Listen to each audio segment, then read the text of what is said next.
gabadh sidee aad jeclaan lahayd inay noqoto su'aashaadu weydiisay gabadhan guursanaya haddii ay noqon doonto horta insha Allah qaybka Ilaahay baa og laakiin saan jecel anigu gabadhan guursan lahaa oo gabadh aad u dheer hilib aad iska leh hilib aad sawsi badnayn kulli anigu waxaan aad u xiiseeyaa amba ka helaa gabdhaha aan aadka u dheereen aadkana u buurnayn gaabnayn dhexdhexaadka normalka gabadhan guursan lahaa waxaan jecelahay gabadh aqoon leh oo karti leh oo dhaqan leh inay noqoto kulley qof walba dooqiisa isagaa leh marka kulley aniga waxaan ku dooran lahaa gabadhaasi inay diin leedahay diin hadday leedahayna iska qurux badnaato bis gabadha waxaan ku dooran lahaa awalan gabadha inay diin lahaato oo gabadh diin ay tahay oo akhlaaq leh gabadh cilmi leh inay tahay maadi iyo diin waxoodan ha ahaadee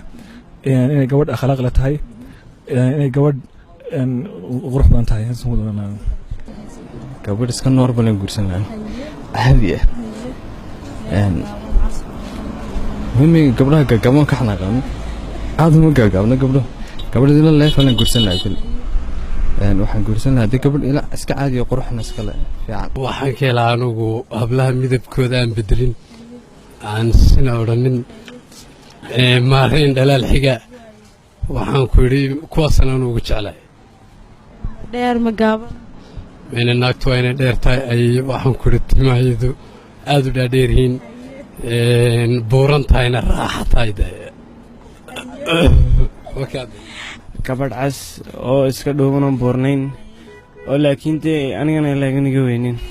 taasaan jeclaan lahaa yaa gabadh weyn haddaan gursado anaa lafayga maranaya markaa ma karaya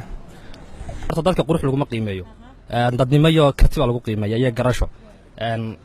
kuma guursadeen qurux laakiin hadba qofkii aan odhan karo waad isfahmi kartaan dabeecad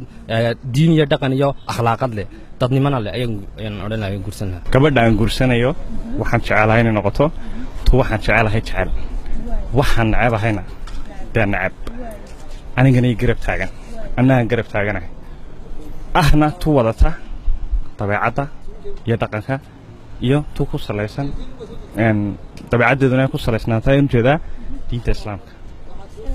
gabadh diinta Ilaahay taqaana oo is asturta ayaan jeclaan lahaa inay guursan marka gabadha waxaan ku guursanayaa quruxdeeda iyo dadkay ka soo jeedaan nasabkeedu dad gooba ah gabadhu haddii ay maal yeelato dee maalkaan waan ka soo horjeedaa shakhsiyanoo gabadhu haddii ay maal yeelato maalkayga weliba ku guursato ood ku raacdo waxaan aaminsanahay inuu shakhsiyan mushkilad adiga ku keenaysa raganimo dabadeed marka labada kalaan ku dooranaya waa in gabadhu qurux badnaato nasabkeeduna nasab gobol la yaqaan uu noqdo su'aashaadii weydiisay haddaan isku day inaan ka jawaabo inanta aan la wadaagi lahaa nolosha waxaan ku dooran lahaa siyaabo dhowr ah horta awalan waxaan ku dooran lahaa sida rasuulkeena sheegay sallallahu alayhi wasallam gabadha afar baa lagu guursanaya afartii marka hore anigoo eegaya afartii anigoo marka guurkii ku beys gareynaya afartaasaan ku soo salayn lahaa mar labaad waxaan eegi lahaa dadnimadeedii daacadnimadeedii yacni codkarnimadeedii kartideedii waxyaabahaasoo dhan anigoo eegaya ayaan guursan lahaa ninkastaaba gabadha uu yaqaanaa sida ku jeceyey laakiin de hablaha sifooyinkooda inantan jeclayda waa inan dhex yaroo xagga kale jidhkana u fiican waa saasun waa intaa markaa inantaa sifadeedu maarin dhalaalna ah kow qurux kuma guursadeen laba diin la-aanna kuma guursadeen amba hablaha facebook ay soo dhigdhigaa amba mar walba inaan saaxiibkay comment ka bixiyo la ka bixiyo mashquul ma karayo ninkaas muxuu ka ma karayo ma faatay markaa inan diin iyo akhlaaq leh oo snapchat kalaan is dhigdhigin oo mar walba digreegdar laga sheekeyn ayaa guursan lahaa taasaan guursan lahaa ila tani marka aan waxaan jeclaan lahaa mar walba inaan guursado gabadh diin leh oo diintiina inta kale hadday u sii raacdana waa malab loo waayay ama waa malab badii horta sifahan ku dooran lahaa waxa weeye qofku kow inuu ahaado qof islaama farasti marka qofku yahay qof islaama kullu waxaan u maleynayaa dadku waxay qurux bay ku ordaan laakiin quruxda qiimo ma leh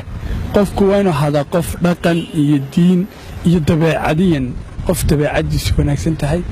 maybe aad la dhaqmi karto marka runtii waxaan dooran lahaa qof diin leh oo dabeecad leh waxaan guursan lahaa horta gabadh kumaan doorteen